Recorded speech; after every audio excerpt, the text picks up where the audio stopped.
명절 추석을 맞아 불신 가족들과의 갈등을 줄일 수 있는 방안이 제기됐습니다. 우리 명절과 기독교 절기의 공통적인 의미를 전달해 믿지 않는 가족들과의 불화를 줄일 수 있다는 겁니다. 세계 곳곳에 흩어져 있는 고려인들의 추석은 그 어느 곳보다 성대합니다. 러시아 연해주에 거주하는 고려인들도 민족 고유의 명절을 맞아 풍성한 추석 행사를 가졌습니다.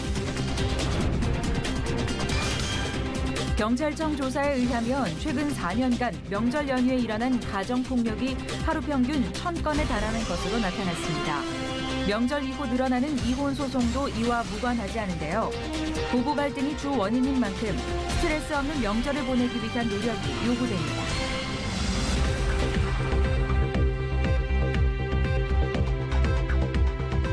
여러분 안녕하십니까? 도강농 목사입니다. 추석하면 단짝처럼 떠오르는 단어가 바로 감사입니다. 한 해 농사를 무사히 지어 수확할 수 있음에 감사. 여러 가지 어려움이 있었지만 그 일들을 견뎌내고 지금에 이르렀다는 것에 감사. 가족 건강 지켜주셔서 감사. 수많은 감사 제목이 떠오릅니다만 그중 가장 최고의 감사는 그리 아니하실지라도 감사할 수 있는 믿음인데요. 무엇 때문에가 아니라 존재만으로 감사할 수 있는 이번 추석 명절이 됐으면 좋겠습니다. 첫 순서로 교계 뉴스부터 전해드립니다. 민족 최대의 명절인 추석이 돌아왔습니다. 유난히 긴 올해 추석 연휴 어떻게 보내고 계신가요? 그리스도인이라면 알아야 할 추석의 교회적 의미와 불신가족 전도법, 김효정 기자가 알려드립니다. 민족 최대 명절이라 불리는 추석. 음력 8월 15일로 지키며 온 가족이 함께 모여 한 해 동안의 수확물을 나누고 감사의 의미를 되새깁니다. 그러나 적지 않은 크리스천들은 제사 문제 때문에 가족 간 갈등이나 불화를 겪는 일들을 경험하고 있습니다. 전문가들은 명절과 기독교 절기가 가진 긍정적인 공통 의미를 살리고 이를 불신 가족들에게 적극적으로 공유하는 태도를 통해 갈등을 줄일 수 있다고 조언합니다. 실제로 추석은 구약 성경 속 이스라엘 민족이 가나안 땅에서 처음 농사를 지어 곡식을 거뒀던 때를 기념했던 수장절과 17세기 초 신대륙으로 이주한 청교도들이 첫 수확을 거둔 후 이를 기념한 추수감사절과 유사한 점이 많습니다. 또 제사의 중요한 목적이 음식을 나눠 먹고 교제하고 조상들의 역사와 정신을 후대들에게 전달하는 데 있는데 이는 구약의 화목제사 혹은 지금 교회에서 시행하고 있는 성찬과도 비슷합니다. 따라서 무조건 제사를 우상숭배라고 배척하기보다 명절을 기독교적으로 해석하고 대체해 나갈 수 있도록 독려하고 설득해 나가야 한다는 겁니다. 로마의 태양절이 성탄절로 바뀐 사례처럼 제사를 비롯한 우리의 전통 문화도 그 의미를 존중하면서 내용을 복음으로 채울 수 있다면 이는 전도의 기회로도 활용될 수 있습니다. 이 추석이라고 하는 것이 어디까지나 인간이 아무리 노력을 해도 하루아침 태풍이 오면 없어지고 폭풍이 오면 없어지고 홍수가 나면 없어지고 이런 판이기 때문에 우리가 사실 전도할 수 있는 여건이 매우 풍부하다는 거죠. 전문가들은 또 이를 위해 개교회를 넘어 교단 차원에서의 캠페인을 벌이거나 지역교회가 추석에 추수감사 예배를 드리는 등 적극적인 노력이 선행돼야 한다고 언급했습니다. C채널 뉴스 김효정입니다.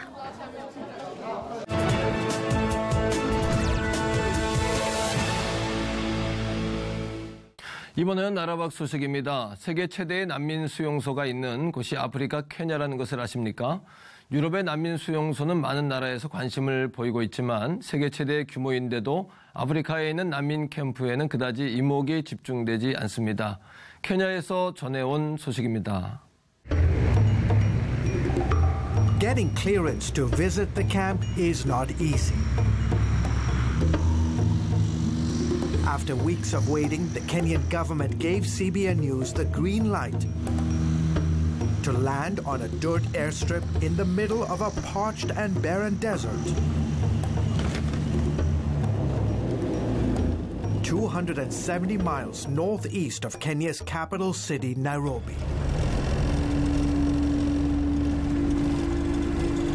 You land there, you get in a car, and you start driving on a dusty road. There is no tarmacked road. Some mountains off in the distance. So you're stuck in the middle of a desert with nothing. Purely nothing. Welcome to Dadaab, the world's largest refugee camp. And they live in these camps, which are essentially makeshift camps. Dome-like huts made from sticks and plastic sheeting dot the arid landscape. The climate is brutal, hot all year, with hardly a drop of rain. American aid worker Christopher Hoffman works in Dadaab. The food, the education, the hospitalization, the medical care, everything, the water, the toilets, everything is provided to you. Ibrahim was 20 years old when war disrupted life as he knew it. We were forced to flee from Somalia across the border into Kenya, and this is where we ended up. He hoped his stay here would be short-lived, a temporary place to wait out the violence. That never happened. Now, 25 years later, with 17 children, 4 grandchildren, and 2 great-grandchildren, Ibrahim, like so many others here, has witnessed multiple generations of families growing up in Dadaab. When the camp opened back in 1992, it was only supposed to hold about 90,000 people. Well, today, nearly 25 years later, more than 340,000 refugees call this place home. The majority of them Somalis fleeing civil war. They've lost their homes, they've lost their families and their communities. Teresa Angaro is with an UN agency that oversees operations in Dadaab. Her group, in partnership with other aid agencies, provides refugees with food, water, healthcare, and education. For all the difficulties, Angaro says, this is the safest place that the refugees can go to, and the place that they have now, that they now call home. But that's about to change. The Kenyan government wants to close the camp and send Somali refugees like Muhammad, who runs an ice-making factory in the camp, back to their war-torn homeland. As you can imagine, he is nervous about returning. Somalia is still in the middle of an Islamic insurgency that hasn't recovered from decades of conflict. Nothing has changed there. It is still a dangerous place. Authorities want to shut the place down because they believe it's a center for recruiting Islamic terrorists. Kenya government has expressed concerns about security, mostly terrorism, following various attacks in the country. For now, Ibrahim tries to give his family hope, but knows the future ahead is uncertain. I'm thankful that Kenya has hosted us for the last 25 years, but it's going to be a big mistake to return us to a war zone. It's like throwing people into a fire. 명절을 해외에서 맞게 되면 그 나라는 휴일이 아니기 때문에 평소와 다름없이 지내야 하는 경우가 많습니다. 그러나 한인 사회를 중심으로 작게나마 잔치를 하게 되는데요. 특별히 고려인들이 있는 곳은 다른 곳보다도 성대하게 마을 잔치를 하고 한답니다. 러시아 연해주 고려인들의 추석은 어떨지 현지 연결해 들어보겠습니다. 이상봉 선교사님 전화 연결돼 있습니다. 선교사님 안녕하십니까? 네, 안녕하십니까. 이상봉 선교사입니다. 네, 반갑습니다. 고려인들, 특별히 연세가 많으신 분들은 매년 추석이 더 남다르실 것 같습니다. 선교사님이 계신 곳에서도 고려인들이 많이 거주하신다고 말씀 들었는데요. 네, 대부분 중앙아시아로 이주했지만 1991년에 러시아 정부로부터 공식적으로 재이주가 허락되었습니다. 그래서 연해주에 점차적으로 이주하여 현재 연해주의 대표적인 도시인 블라디보스톡과 우수리스크, 그리고 나호드카, 시베르츠바, 발치산스크 등에 약 5만 명이 살고 있습니다. 아, 예, 그렇군요. 고려인들의 추석 풍경은 어떻습니까? 지난 9월 16일에 이미 추석 잔치를 하셨다고요? 네, 현재 저희가 살고 있는 연해주 및 우수리스크 고려인들의 추석 명절 문화는 크게 두 가지의 의미를 가지고 보내고 있습니다. 하나는 지난 9월 16일에도 이들은 1937년 중앙아시아로 강제 이주되었던 고통스러운 삶을 잊지 않으려고 그때 그 시절의 삶과 문화를 영상과 함께 재현하기도 했습니다. 네. 그리고 또한 고려인들은 우리 고유의 추석 문화를 잊지 않고 전혀 어색하지 않게 한복을 입고 춤과 아리랑 노래를 부르며 한민족의 뿌리를 이어가는 모습이었습니다. 네, 이런 문화가 오래오래 잘 지켜지기를 바라는 마음인데요. 후손들이 부모님들의 세대를 이해하고 그 정신을 잘 아는 것이 먼저일 것 같습니다. 특별히 명절 때 교회를 중심으로 한 모임도 있습니까? 네, 저희 교회에서는 계속해서 한글 학교를 개설해서 한글을 익히고 윷놀이와 비빔밥, 그리고 떡을 만들어 먹으면서 조촐한 추석 문화를 이어가고 있습니다. 네. 이곳 고려인들을 위해 이렇게 기도해 주시기 바랍니다. 네. 첫째로는 빠르게 변해가는 시대와 문화 속에서도 고유의 우리 민족 문화와 전통을 잘 이어가게 하옵소서. 두 번째로는 흩어져 살고 있는 고려인들이 하나님의 교회의 든든한 일꾼이요 지도자들이 되게 하옵소서. 네, 선교사님 말씀처럼 세계 속에 흩어져 있는 우리 민족이 우리의 정체성을 잊지 않고 무엇보다 하나님의 자녀로 사는 믿음을 잘 지켜갈 수 있도록 함께 기도하겠습니다. 선교사님 말씀 감사합니다. 네, 감사합니다.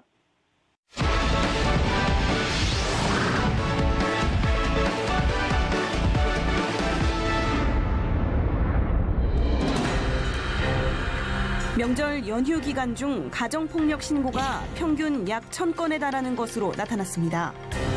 경찰청 자료 분석 결과 2014년 설부터 올해 설까지 접수된 가정폭력 신고가 31,157건인 것으로 조사됐는데요. 명절로 늘어나는 가사소송, 예방책은 무엇일지 하나님의 법, 세상의 법에서 알아봅니다. 하나님의 법, 세상의 법, 이재만 변호사님 나오셨습니다. 변호사님 안녕하십니까? 네, 안녕하세요. 명절 연휴가 즐겁지 않은 분들이 이렇게 많다는 건가요?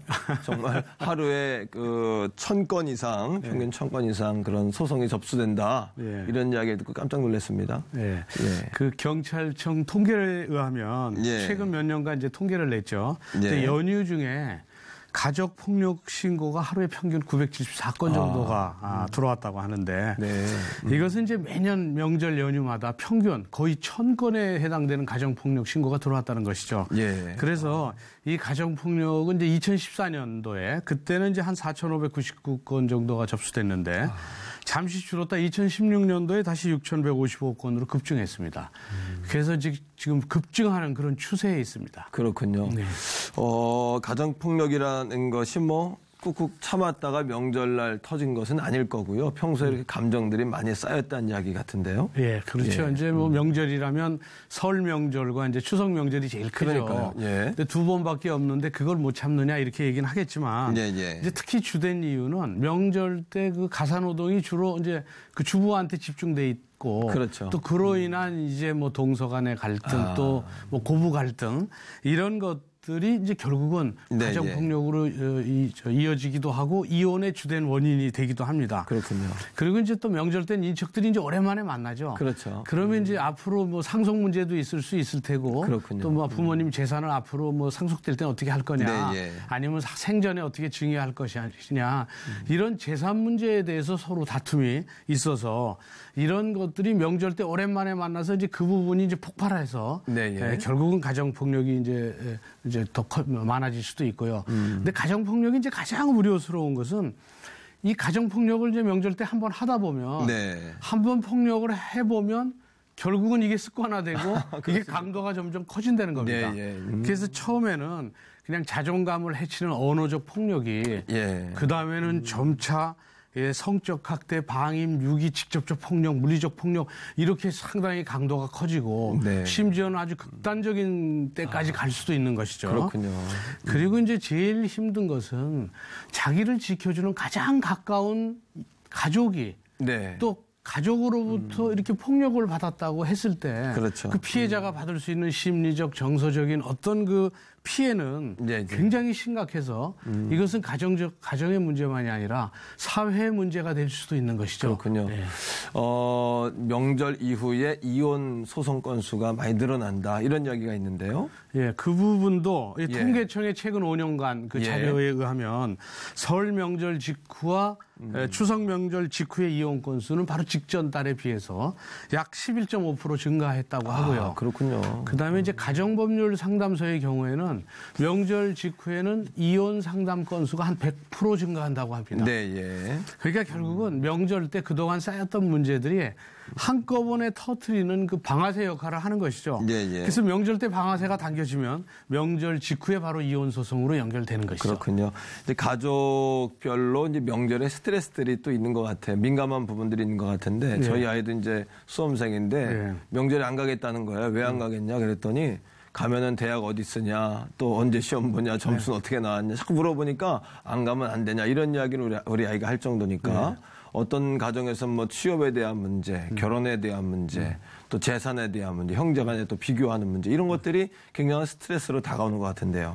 그 명절 때 흔히 있는 얘기들입니다. 예. 이제 어른의 경우에는 명절 때 이제 친척 조카라든지 뭐 이렇게 만나면 어른으로서 충고를 해준다는 입장에서 얘기를 하는데 그렇죠. 예전에는 그 어른의 충고를 받아들였습니다.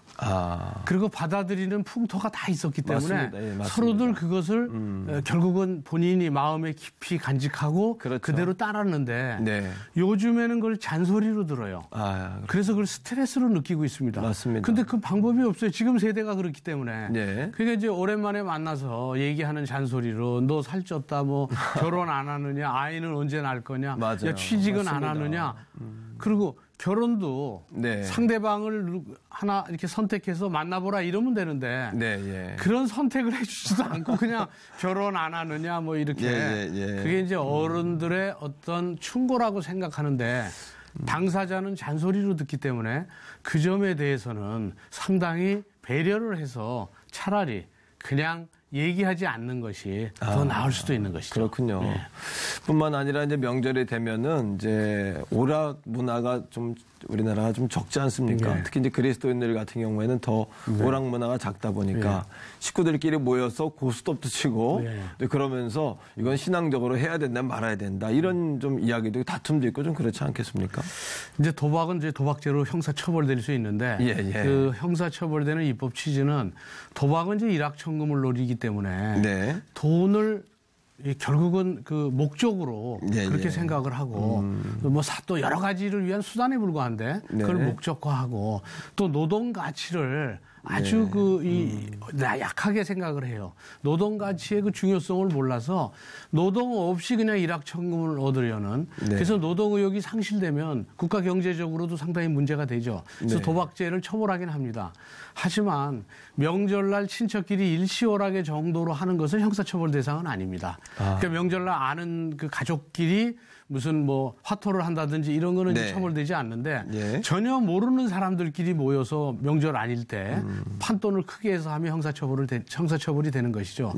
그런데 이제 형법은 그렇다고 하더라도 크리스찬이 이런 도박을 하면 되겠느냐. 일시오락의 정도라도. 그러니까 전통적인 그 윷놀이는 도박으로 되기가 좀 어렵고 뭐 밖에서는 도박하기가 어렵지 않습니까? 명절 때만 하는 거니까. 그래서 굳이 해야 된다면 윷놀이 정도 하는 것이 좋지 않을까 이렇게 생각합니다. 명절에 일어날 수 있는 일들을 좀 이렇게 훑어봤는데요. 명절 연휴에 가정폭력이 1000건 이상 신고된다. 또 그 이후에는 10% 이상 이혼 소송이 늘어난다. 이런 이야기를 들으면서 현실이 정말 가슴 아프다라는 생각이 들고 우리가 먼저 가정에 대한 개념을 좀 더 점검할 필요가 있지 않나. 가정이라는 것은 군림하는 곳이 아니라 서로 격려하고 세워주는 곳이다라는 거. 또 안식해야 되는 곳이고 축복하고 격려하고 또 이렇게 안아줘야 하는 것이 아닌가. 특히 이제 명절이 되면은 고부 간의 갈등, 또 부부 간의 갈등, 심지어 중요한 것은 그것들을 우리 자녀들이 영향을 받는다는 거 아니겠습니까? 이게 이제 가장 큰 문제가 될 텐데 성경에도 보면은 가족이나 친족들을 이렇게 무시하고 배반하는 것을 믿음을 배반하는 자다라고 성경은 이야기하고 있고요.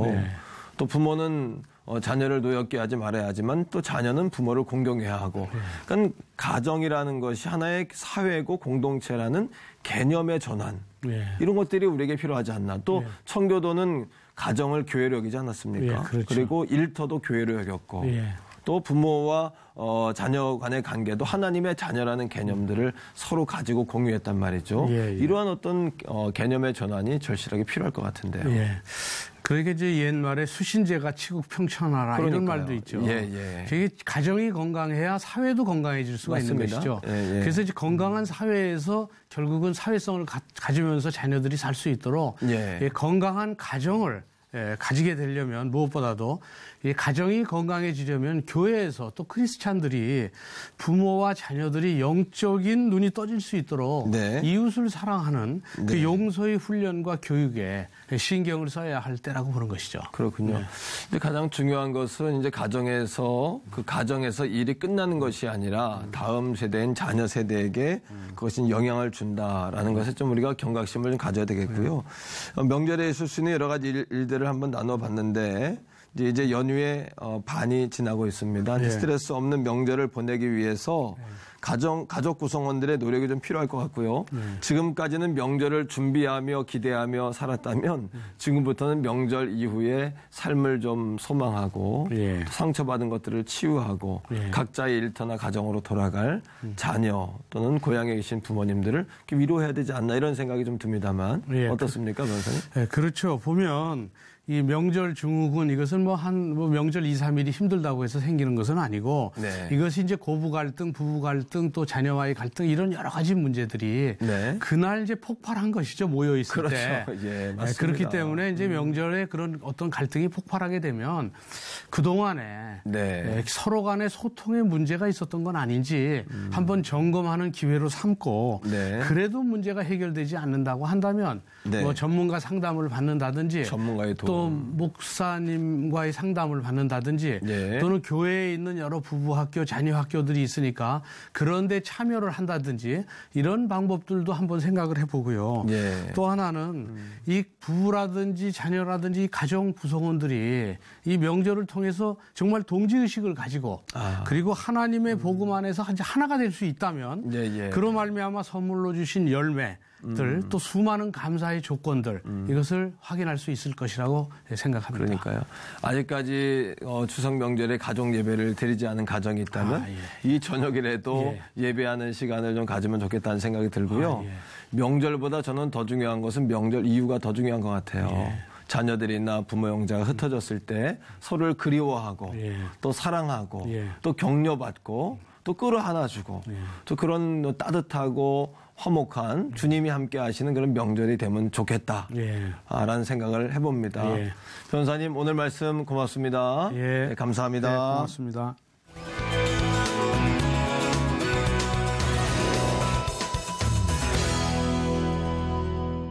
이번 추석 연휴도 이제 반이 지나고 있는데요. 남은 기간 동안만큼은 가족 간에 그리고 이웃 간에 더욱 배려해서 불미스러운 일이 일어나지 않도록 서로 더욱 신경을 써야겠습니다. 시채널 매거진 굿데이는 시청자 여러분과 함께하는 방송입니다. 좋은 의견 있으시면 아래 전화번호와 이메일로 연락 주시고요. 인터넷을 통해서도 방송을 다시 보실 수 있습니다. 오늘 순서는 여기까지입니다. 시청해주신 여러분 고맙습니다.